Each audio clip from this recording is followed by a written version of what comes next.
Matric के बाद intermediate इम्तिहानात में भी रवायत बरकरार। इंटर बोर्ड कराची का पहला ही पर्चा आउट हो गया। बायोलॉजी का पर्चा वक्त से आधा घंटा पहले व्हाट्सएप ग्रुप्स में वायरल। इंतजामिया के तमाम दामों के कलई खुल गई। चेयरमैन बोर्ड ने इम्तिहानात के दौरान मीडिया कवरेज पर पाबंदी आयद कर रखी है।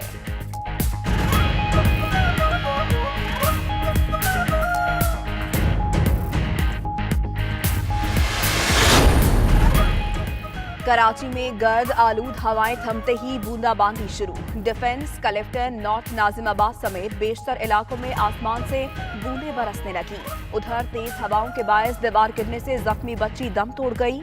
दीगर हादसात में 3 अफराद जख्मी। तार टूटने और पोल गिरने से कई इलाके बिजली से महरूम। कई दरख्त भी जड़ों से उखड़ गए।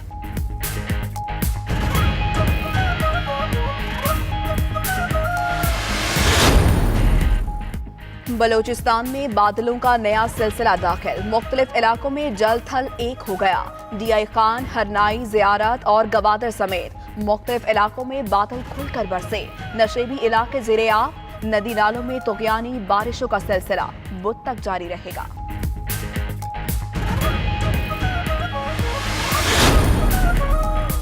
चेयरमैन नैब जावेद इकबाल आज लाहौर ब्यूरो का अहम दौरा करेंगे। इंक्वायरीज, इन्वेस्टिगेशंस, मेगा करप्शन मुकदमात पर पेशरफ्त का जायजा लेंगे। शरीफ फैमिली की खवातीन को तलबी के बजाय सवालनामा भिजवाने पर भी गौर होगा।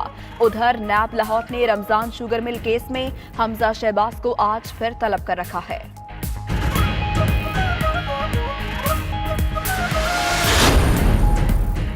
चेयरमैन सेनेट सादिक संजरानी की बतौर कायम मकाम सदर अहलियत का फैसला आज सुनाया जाएगा। इस्लामाबाद हाई कोर्ट ने 18 दिसंबर 2018 को फैसला महफूज किया था। दरख्वास्त गुजार का कहना था सादिक संजरानी की उम्र 40 साल है। आइन में सदर बनने के लिए 45 साल उम्र जरूरी है। अटक में रावलपिंडी कोहाट रोड पर कार और बस में तसादुम। 4 अफराद जाँ बहक, 5 जख्मी हो गए। हप में बारिश के बाद फिसलन से कराची जाने वाली 4 मुसाफिर बसें उलट गईं। 2 अफराद की मौत, मुतादिद जख्मी हो गए।